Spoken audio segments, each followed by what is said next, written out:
Hi, welcome to another episode of Hot Takes with me, the Silver Fox, and all I can say is the plot thickens. Now, Mhairi Black has come out and she is blasting the SNP, and she says that it is going or likely to split. She's had a go at the previous leadership as well. She has said that they've spent a decade fighting amongst themselves, can't agree on direction, can't agree on policies, and said that the only thing they can agree is that they all want independence.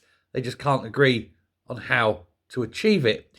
She says money has been wasted on her terms and described in her ways, as in wasted on foam fingers, frisbees and pens, instead of being spent where it should have been, on pushing for independence. I think Mhairi Black has finally seen the light as well. Took her long enough. Something we've all seen for a long time, about how useless this party truly is.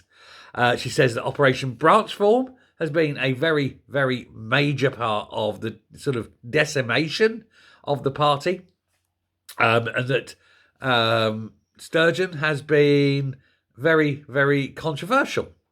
Of course, she often, as she's describing the party, she's also, like Sturgeon did on election night, describing the party as they rather than we. It seems she too wants to put some distance between herself and the SNP.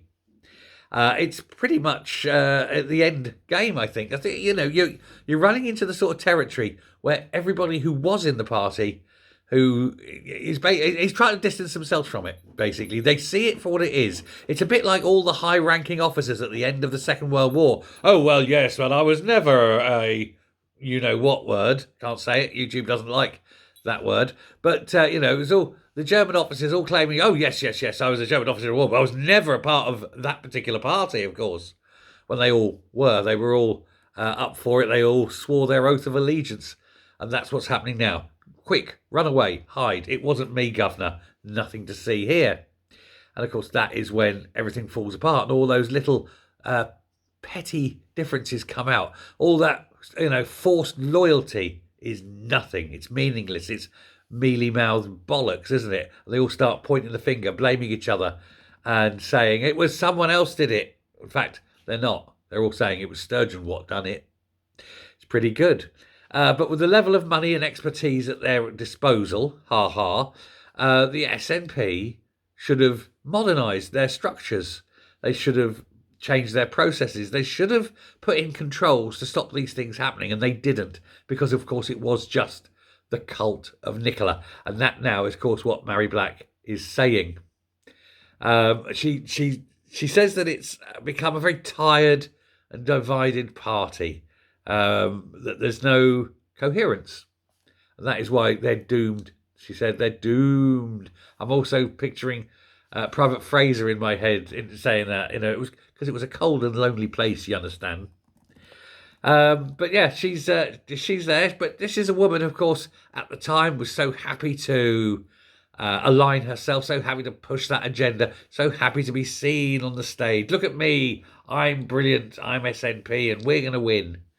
And now, of course, she's a sad loser who's only got the old Colombian marching powder. Sorry, Kit Kat. So easy to confuse the two, isn't it? That's it. That's all she's got left in her sad, empty life. Hasn't even got her dad's suit anymore, has she? But it is nice to see even Mhairi Black, even one of the hardest, most stalwart pro-indie, pro-SNP people in the party, now turning their back, walking away and saying it was all Nicola what done it. Cracking, isn't it? It's not going to last much longer, is it? This whole regime is going to collapse. Maybe the Sturgeon will be found in the bunker one day. Never mind. Thanks a lot. Bye.